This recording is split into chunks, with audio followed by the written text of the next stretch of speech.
What's up, soulmates? My name is James, and I'm going to be your soulmate for this video.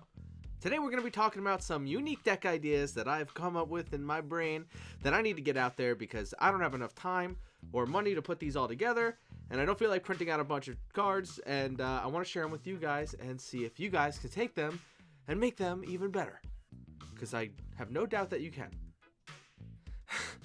Going first, we're going to be talking about Captain Ripley Vance. And if you don't know who Captain Ripley Vance is, he was printed in Modern Horizons 2, and he is a 3/2 human pirate for 2 and a red that says, whenever you cast your third spell each turn, you put a +1/+1 counter on Captain Ripley Vance, then it deals damage equal to its power to any target.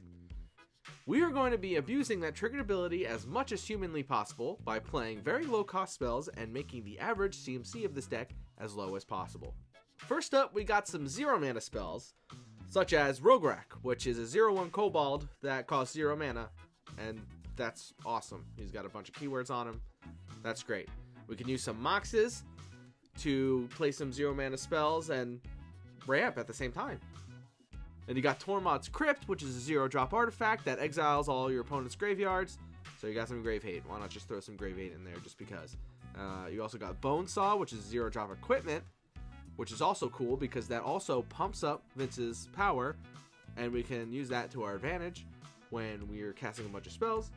And you got stuff like Mishra's Bauble, if you want to be a menace and just look at the top card of someone's library, because you can.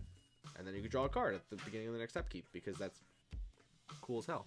But the all-stars of this deck are the low-cost instants that pump Ripley's power to take advantage of his ability.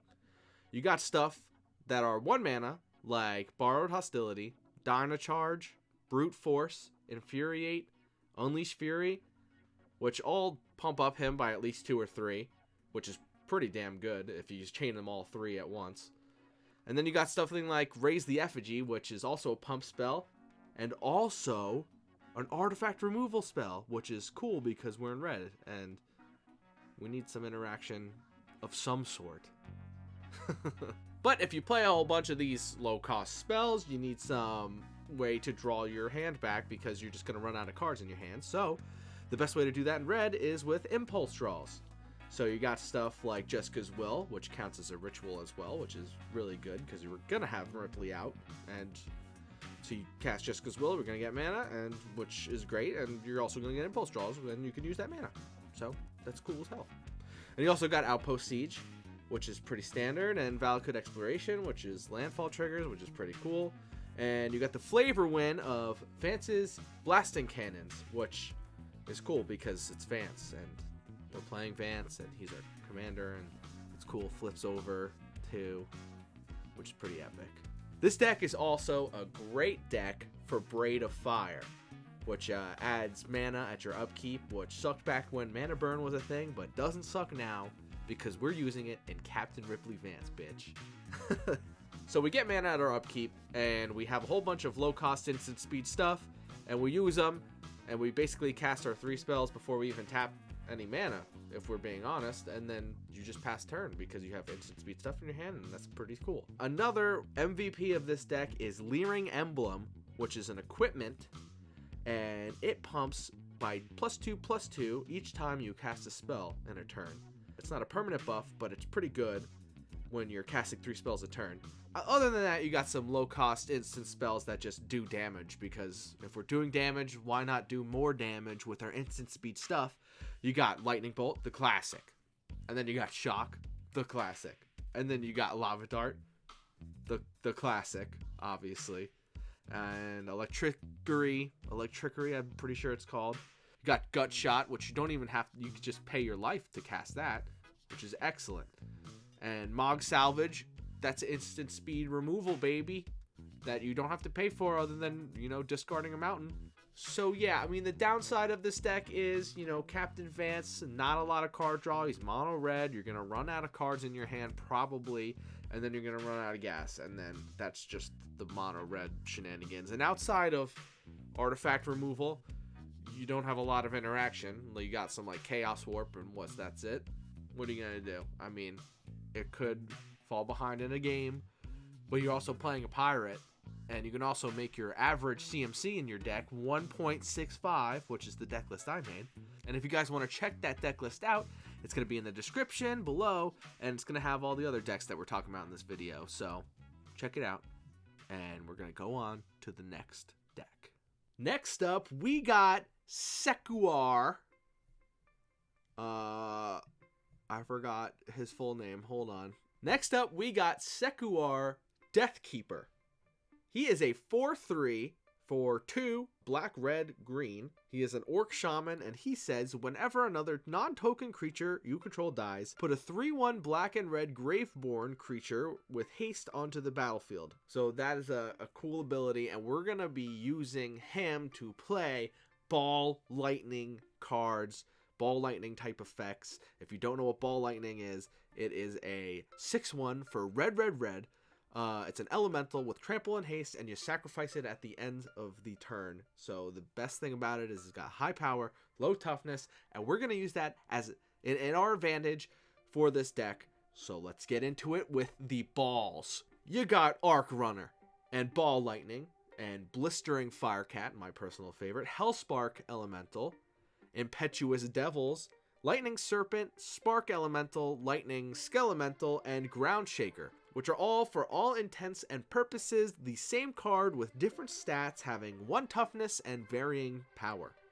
We got some lesser effective balls like Hell's Thunder, Putrefax, and Skizix that all sacrifice themselves at the end of the turn, but are obviously very much worse than the other balls that we have. But we can also spew out some ball tokens. You got Rite of the Raging Storm, which is just a sick card in general. You got Lightning Coils, also sick card in general. And Zektar Expedition and Spark Spitter, they're all sick cards in general. They all make balls. So, since these guys are so fragile, we're going to want to get them back with some recursion, which is why we got green and black in here. Let's be real. You got your recursion staples like Dread Return, Memorial to Folly, Takenuma Abandoned Mire, a new one, Balaged Recovery, Eternal Witness, and Kolaghan's Command, which is a great modal spell in general. And you can also use Agadeem's Awakening to get them all back at once, which is pretty freaking epic. Apprentice Necromancer is also good, considering we are sacrificing creatures at the end of the turn anyway, and that's one of her clauses. So we can use that too. You got Chainer, Nightmare Adept. You just discard a card and then cast something from your graveyard.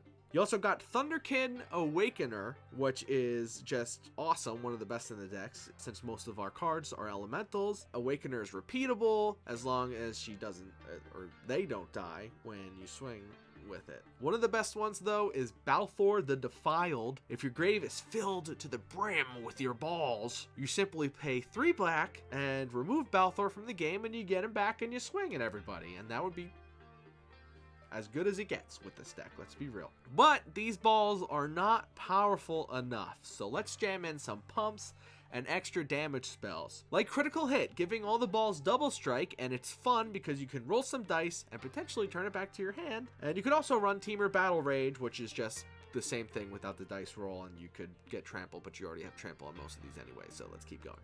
There's also sweet pumps like Fatal Frenzy, doubling a creature's power at the cost of sacrificing at the end of the turn, which we're doing anyway, so let's just jam it in the deck. Let's just do it. If you want some even more damage, you could throw in Incandescent Soul Stroke, Pumping Elementals, and Ferocity of the Wilds, also giving a slight pump. And why not throw in Scorchwalker, which I think is an epic card. 1 and 2 red. You could discard it and give something +5/+1, and then you could get it back to your hand with one of the recursion spells, and then you could do it again with a different ball. That's some spice. That's some spice. But we're going to also need some evasion for our balls. We got some extremely fun cards like Goblin Kite, which gives creatures flying with toughness less than 2, which is most of our creatures. And then you got Mog Cannon, which pumps creatures by 1 and also gives them flying, which is awesome. We got flying balls now.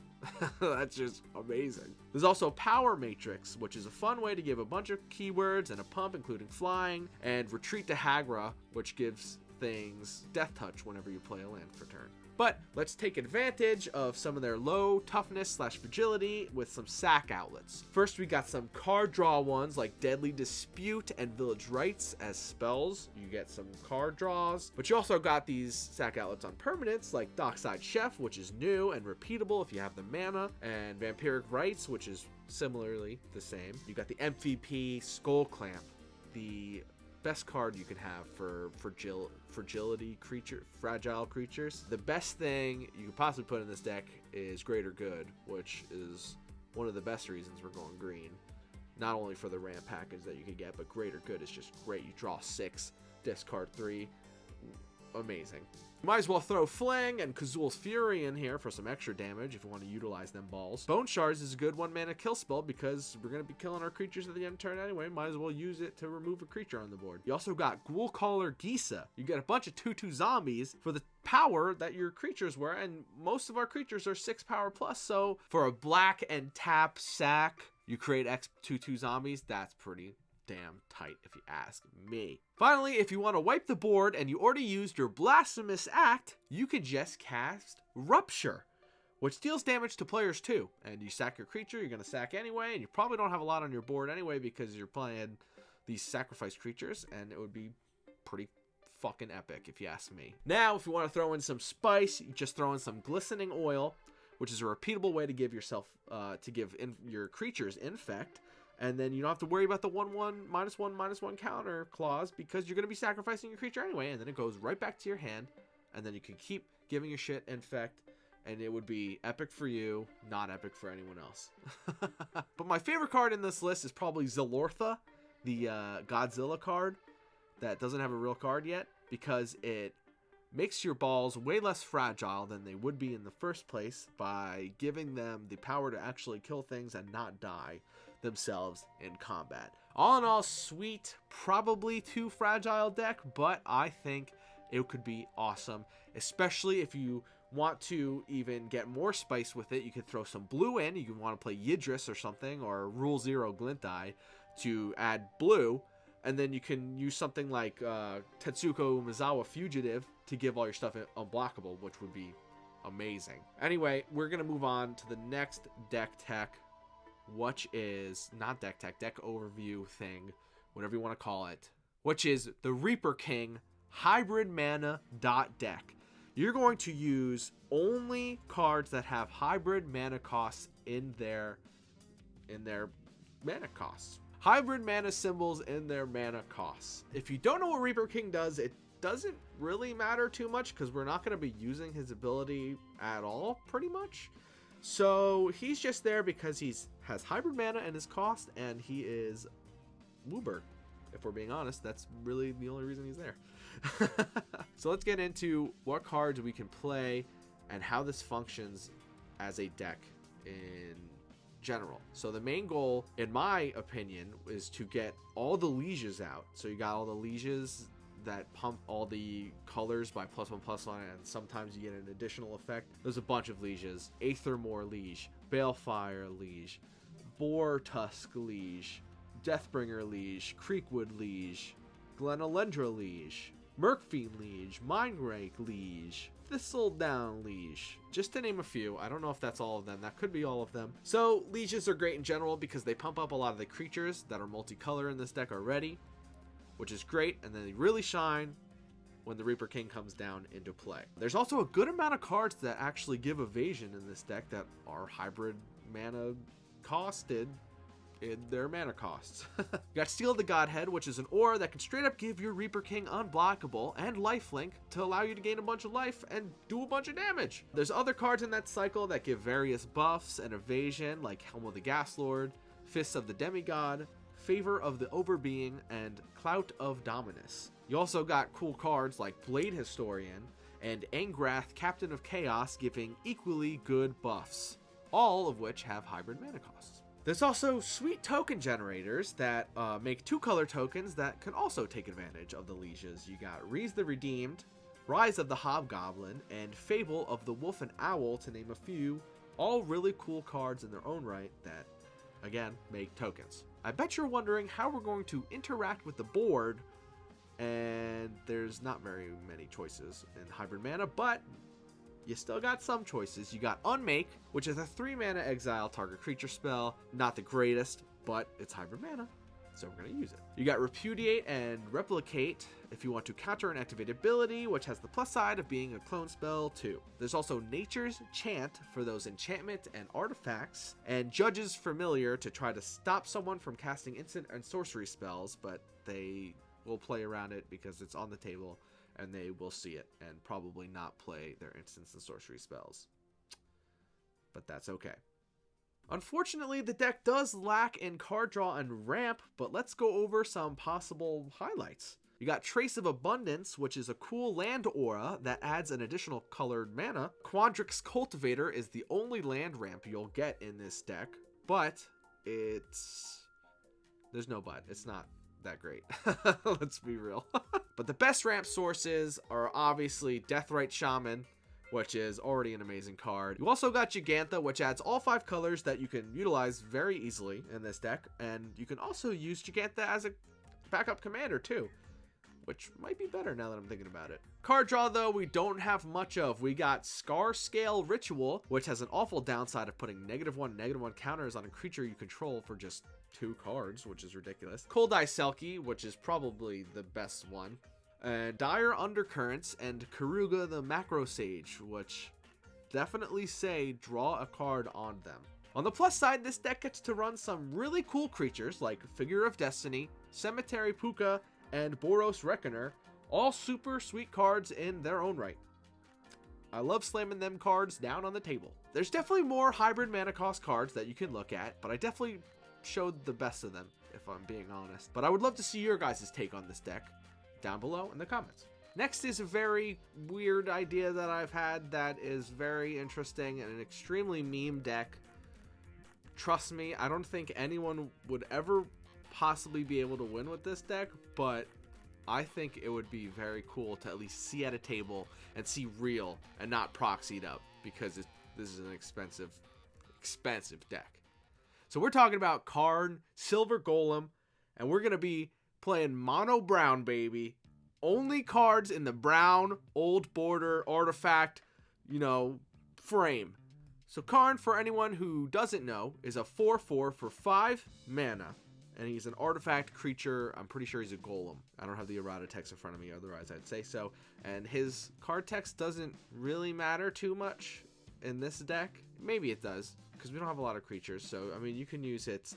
Target non-artifact creature becomes an artifact creature with power and toughness equal to its mana cost. So that could be useful, but I'm going to tell you right now, it's probably not. Let's just go over what you need in a deck to make it function, and then I'll go over what mono brown cards have in those pieces. So going first, every deck needs some draw. Of course, you're going to need draw. So what does mono brown have? You got Brainstone, which is just brainstorm on an artifact. So that's decent. I mean, it costs more, but that's the price you pay. You got Brass Secretary, which allows you to draw 1 card when you pay 2 mana and sacrifice it, which is ridiculous. And then you got Horn of Greed, which is a classic, let's be real. I mean, everyone gets to draw cards off of it, but screw it, you're playing mono brown, you know what I mean? Howling Mind, same thing. Double draws for everyone, but what are you gonna do? Then you got Mindless Automaton, which is pretty good for mono brown. And then you got the Haymaker, Urza's Miter, which allows you to pay 3 mana to draw a card if you had an artifact die this turn, but only if you didn't sacrifice it. That would be too powerful. It has to die from like combat or something. You can't sacrifice it, and that's the only way. And you have to pay 3 mana, like I said, and it's a great card. So how are you going to interact with the board? If people get some threats on the board, you're going to need some interaction. You got Predator Flagship, which destroys flying creatures, and you can also give creatures flying, all for only 7 mana after you pay 5 mana to put it on the battlefield. You also got Null Brooch, which allows you to pay 2, discard your hand, and then tap it to counter a non-creature spell, which could save you in a pinch, let's be real. You got Damping Engine, which could stop players from doing anything, but it's also really easy to avoid. Erratic Portal is another one, which if you try and bounce your opponent's things, they can ignore it for 1 mana, but will they? Yeah, they will. But the best one is Helm of Possession, which allows you to take a creature from an opponent. That sounds pretty fun. But how are you going to ramp up in mono brown? I mean, that's a really easy answer. You got Soul Ring, you got Hedron Archive, which is the and Everflowing Chalice, which are time-shifted versions. So you got those. And Basalt Monolith, got Thran Dynamo. So those are all ones that are obvious ones. We all know about those. But you also got ones like Workhorse and Stone Calendar, which are just perfect. I don't know why people don't run those any more than they already do, which is barely ever. But how are we going to actually kill opponents and do some damage and stuff? Well, let me tell you, there's some damage doers in this deck. You got Angel's Trumpet, which is actually a pretty good card, and pretty much, I mean, doesn't force people to attack, but it has a pretty hefty fee, if you will, if they don't attack. You also got Ankh of Mishra, which hates on land ramp, which we won't be able to do because we're playing mono brown. You also got Umbilicus, which could bounce something to someone's hand unless they pay 2 life on their upkeep, which is very easily avoidable, but it also has them take 2 life, so that's pretty cool. There's also Vexing Arcanix, which messes up the top deck of an opponent's library. You got Dingus Staff, which hates on creatures dying, and we don't have a lot of creatures, so that's pretty good to put on the battlefield and just leave there. And best of all, you got Armageddon Clock, which could kill everyone, and that's pretty fun in my opinion. If we want to generate some tokens, though, we got some pretty good options. We got the Hive and Serpent Generator, which, admittedly are very overcosted, but they guarantee token generation. So who's really winning this battle? And the best of all, Monkey Cage, which is just the chef's kiss of this deck. We get all the 2/2 apes we want that opponents can see coming, and will probably play into it and play a not good card that you just wasted 5 mana on Monkey Cage to get like a 1/1/2/2. But all in all, this is a very fun meme challenge deck that would be cool to see at a table, considering how expensive it would be to put together, let's be real. Next up, we got Bell Curve Borca. This one is an open challenge to all of you that is interesting to me as a math nerd, let's be real. So if you don't know, Bell Borca is a star 5, 2 red and white for a spirit soldier, and he says, note the converted mana cost of each card you control put into exile. Bell Borca's power is equal to the greatest number of noted for the turn, blah blah blah. I mean, he does upkeep, you exile a card, you get a card, whatever. He is okay commander, but we're pretty much using him for his name because it's funny. We're going to make a bell curve out of the mana curve, if you will. I mean, the way I did it is I put... Okay, so we're making a bell curve out of a mana curve, right? This is an interesting thing to explain, I feel like. The list I made, I feel like isn't a perfect bell curve, but I think it's the best I can do. I put 4 cards at 0 mana cost and 4 cards at a 6 mana cost, 8 cards at 1 mana cost and 5 mana cost, 12 cards at 2 mana cost and 4 mana cost, and then 16 cards at 3 mana to make a perfect little, or not, I mean, it's not perfect, but it's a little, it's a little bell curve. Can you make this deck decent though? I mean, yeah, potentially you can. I mean, there's ways to exile cards in Boros. It happens. You got like Harnfell, the back of Bergi, Conspiracy Theorist, Hoffrey Ghostforge, Lila the Blade Forged, Showdown of the Scalds, and Valakut Exploration. Those are a couple of impulse draws that you can take advantage of Bell Borca's ability. You can even take advantage of exiling cards with something like Hero of Bredegard, which can become a god. You also got Wild Magic Sorcerer, which benefits from casting cards from exile, giving them Cascade, which would be pretty cool. Throw in a bunch of ramp and the amazing Boros card draw out there, and you got yourself a deck. Let's be real. The only issue is that I made my deck only go to a max of 6 CMC, so he can only have a max of 6 power, which isn't exactly great. He has no evasion or anything, but I would love to see if you guys can take advantage of this bell curve challenge. I want to see it.